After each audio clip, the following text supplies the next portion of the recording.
দোকান থেকে খায়। ঠিক আছে।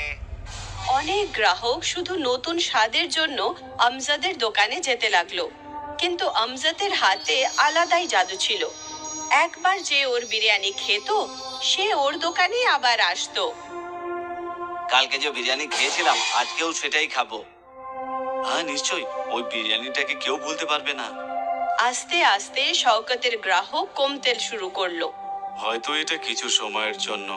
আমজাদের দোকান নতুন, তাই লোকেরা ওখানে বিরিয়ানি খেতে যাচ্ছে। কিছুদিন পর আমার গ্রাহক ফিরে আসবে। শওকত নিজেই নিজেকে এটা বোঝানোর চেষ্টা করলো, কিন্তু ব্যবসায় লস ওকে চিন্তায় ফেলে দিয়েছিল। এখন বাড়িতেও ও সবসময় চিন্তিত থাকতো। কি হয়েছে শওকত?